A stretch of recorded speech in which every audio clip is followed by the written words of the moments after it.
जय माँ काली। आज हम बात करेंगे माँ काली की प्रथम योगिनी अघोरा योगिनी की अद्भुत और रहस्यमय कथा की। तांत्रिक परंपरा में माँ काली की 64 योगिनियों का वर्णन मिलता है और उनमें सबसे पहले स्थान पर मानी जाती है अघोरा योगिनी।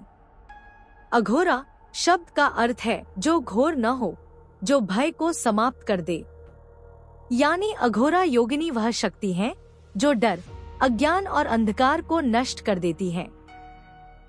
कहा जाता है कि जब संसार में अधर्म और काले तांत्रिक शक्तियों का प्रभाव बढ़ने लगा, तब माँ काली ने अपनी जटा से एक अग्निमय प्रकाश उत्पन्न किया।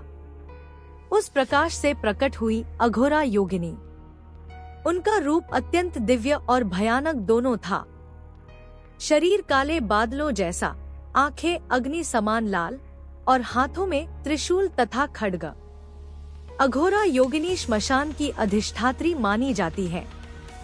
वे भय का नाश करती हैं और साधक को निर्भीक बनाती हैं।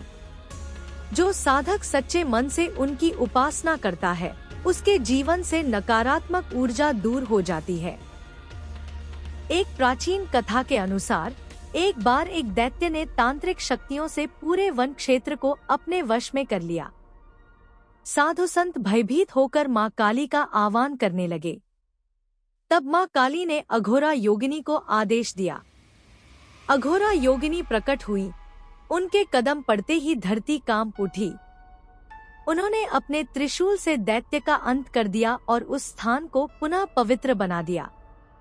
अघोरा योगिनी केवल विनाश की शक्ति नहीं है, बल्कि आत्मज्ञान की देवी भी है। उनका संदेश है, डर ही सबसे बड़ा बंधन है।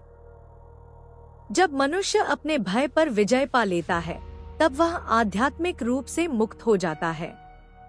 तांत्रिक साधना में अघोरा योगिनी का ध्यान विशेष रात्रि में, विशेषकर अमावस्या को किया जाता है।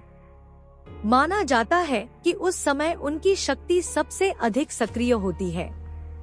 परंतु बिना गुरु की दीक्षा के इनकी साधना नहीं करनी चाहिए, क्योंकि इनकी ऊर्जा अत्यंत प्रबल होती है।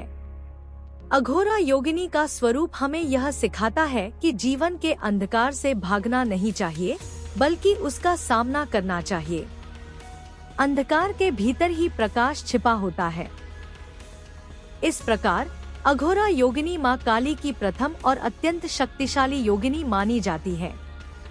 वे साधक को निर्भयता, आत्मबल और आध्यात्मिक जागरण का वरदान देती है। अगर आपको यह कथा पसंद आई हो तो कमेंट में लिखें, जय माँ काली।